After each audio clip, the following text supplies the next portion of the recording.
Good morning. Praise the Lord. Blessing for Nation Ministry. હું આપનો ભાઈ સેમ ક્રિશ્ચન. ઈશ્વર પિતાએ આજે આપણને આપેલા આજના એક નવા સુંદર દિવસે આપને પ્રભુ ઈસુ ખ્રિસ્તના નામમાં પ્રેમી સલામ પાઠવું છું. આજે આપણે પવિત્ર શાસ્ત્ર બાઇબલમાંથી ઈશ્વરના આ પવિત્ર વચન પર મનન કરીશું. માથીની લખેલી સુવાર્તા તેનો 25મો અધ્યાય તેની 40મી કલમ.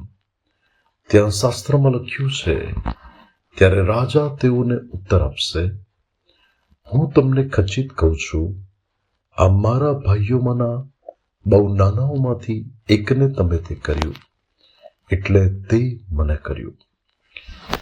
ખ્રિસ્તમાં મારા વાલા પરમેશ્વરના પ્રિય લોકો, આજનું આ જે વચન છે એ તો ન્યાયના દિવસે પ્રભુ તરફથી એવા લોકો માટે બોલવામાં આવશે કે જેમણે આ પૃથ્વી પરના જીવનમાં ફક્ત પોતાનો ને પોતાના પરિવારનો વિચાર નહીં કર્યો હોય, પરંતુ એવા લોકોનો વિચાર કર્યો હશે કે જે લોકો ખરેખર જરૂરિયાતમંદ લોકો છે, જે લોકોને સહાયતાની જરૂર છે, જે લોકોએ પોતાનો આશીર્વાદ એવા જીવનો માટે વહેંચ્યો હશે.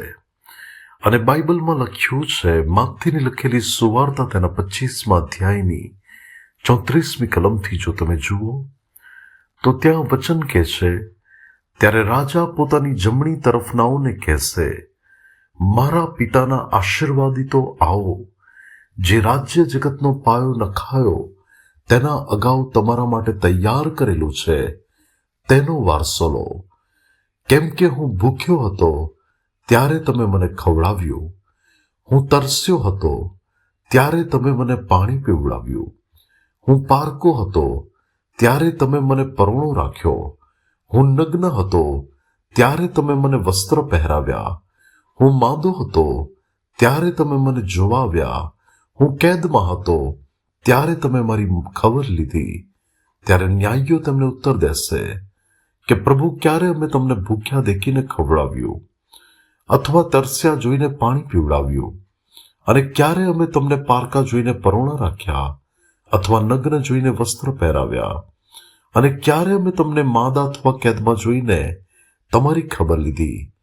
ત્યારે રાજા તેઓને ઉત્તર આપશે, હું તમને ખચિત કહું છું, આ મારા નાના ભાઈઓમાંથી બહુ નાનાઓમાંથી એકને તમે તે કર્યું, એટલે તે મને કર્યું. ભલાઓ, આ જગતની અંદર આપણે ઉદ્ધાર પામેલા લોકો ફક્ત આત્મિકતાની જ વાત કરીશું તો નહીં ચાલે. ફક્ત આત્મિક વાતો પર જીવન જીવીશું કે ઈશ્વરના વચનો આવું આપણને કહે છે તો એ પણ નહીં ચાલે. કારણ કે ઈશ્વરના જે વચનો કહે છે એને તો આપણે કરણીમાં લાવવાના છે. પ્રભુ આપણામાં જે સ્વભાવ જોવા માંગે છે એને આપણે આપણી અંદર દેખાડવાનો છે, અને ત્યારે આપણે ખરા અર્થમાં ઈશ્વરના સંતાનો કહેવાઈશું. ઘણા લોકો પોતાના જીવનમાં પ્રભુ તરફથી ઉત્તમ આશીર્વાદો પ્રાપ્ત કરે છે, પરંતુ બીજાઓના જીવન માટે તેમની પાસે કોઈ કરુણા નથી હોતી.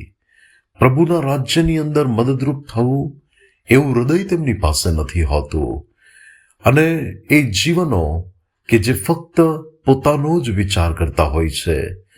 આજે માણસ આ પૃથ્વી પર જે કમાય છે, જે ભેગું કરે છે, એમાંનું શું લઈને તે ઈશ્વરની પાસે જશે, અથવા આ જીવન તેનું પૃથ્વી પરનું પૂરું થશે ત્યારે એની સાથે કયા વાના જશે.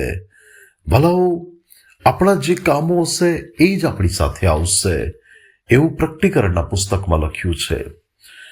ગઈકાલે જ્યારે મેં અનાથ બાળકોની વચ્ચે હતા ત્યારે બધા નાના નાના અનાથ દીકરા અને દીકરીઓ જેમને મા બાપ નથી, અને એ લોકોને જ્યારે ગઈકાલે મેં નાતાલના કપડાં આપ્યા અને એ લોકોને અમુક ચોકલેટ્સને આપી અને સાથે તેઓને જ્યારે બધાને જમાડ્યા, ત્યારે એ લોકોના ચહેરા પર જે આનંદ હતો, જે ખુશી હતી, ત્યારે આ વચનનો ભાવાર્થ હું સમજી શકતો હતો કે આ નાનામાંના બહુ એકમાંથી તમે કોઈને કર્યું તો તે મને કર્યા બરાબર છે.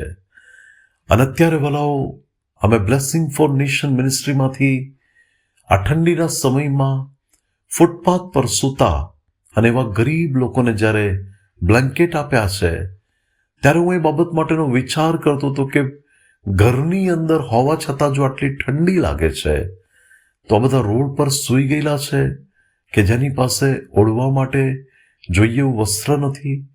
એવા પણ વ્યક્તિને મેં જોયા કે જે પાતળી સાલ લઈને ઓઢે છે. અને રાત્રિના સમયમાં જ્યારે અમે બ્લેન્કેટ આપતા હતા ત્યારે એક બહેને મને કહ્યું, એમનું બાળક એમની સાથે હતું નાનું, અને તેઓએ જણાવ્યું કે રાત્રે ભાઈ બહુ ઠંડી લાગે છે, આ એક ધાબળો પણ કામ નથી લાગતો. ત્યારે વલાઓ આવા સમયમાં આપણે આત્મિકતાની વાતો કર્યા કરીશું તો કેવી રીતે ચાલશે? આ સમય છે કે પૃથ્વી પરના જીવનમાં આપણે પ્રભુનો પ્રેમ, ખ્રિસ્તનો પ્રેમ બીજાને વહેંચીએ અને નાનાઓમાંના એકને કંઈક કરીશું તો તે તો ઈસુને કર્યા બરાબર છે. અને વલાઓ આવા ભલાઈના કાર્યોમાં જે લોકો અમને સહયોગ આપે છે, આ ભલાઈના કાર્યોમાં આવા જીવનો સુધી પહોંચવા માટે જેઓ મારી પડખે ઊભા છે, હું તમને કહીશ કે સ્વર્ગના રાજ્યમાં તમારો બદલો પણ મોટો છે. અને આપણે પ્રભુમાં કરેલું કોઈ કામ વ્યર્થ નથી.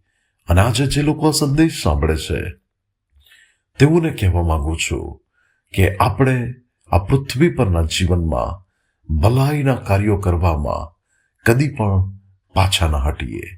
પ્રભુ આજના પવિત્ર વચન દ્વારા આપણને આશીર્વાદિત કરે. આવો આપણે પ્રાર્થના કરીએ. સ્વર્ગીય પ્રેમી પિતા પરમેશ્વર, પ્રભુ આ પૃથ્વી પરના જીવનમાં અમે હંમેશા ભલાઈના કાર્યો કરીએ. અનાથ, વિધવા અને જરૂરિયાતમંદોની સુધી લેવી એ તમારી નજરમાં પ્રિય બાબત છે. ત્યારે પ્રભુ અમે હંમેશા પ્રભુ એવા કાર્યોની અંદર અમારું જીવન ખર્ચી શકીએ તેના માટે કૃપા આપો. પ્રભુ ઈસુના નામમાં amen. May God bless you. Have a blessed day. શાલોમ.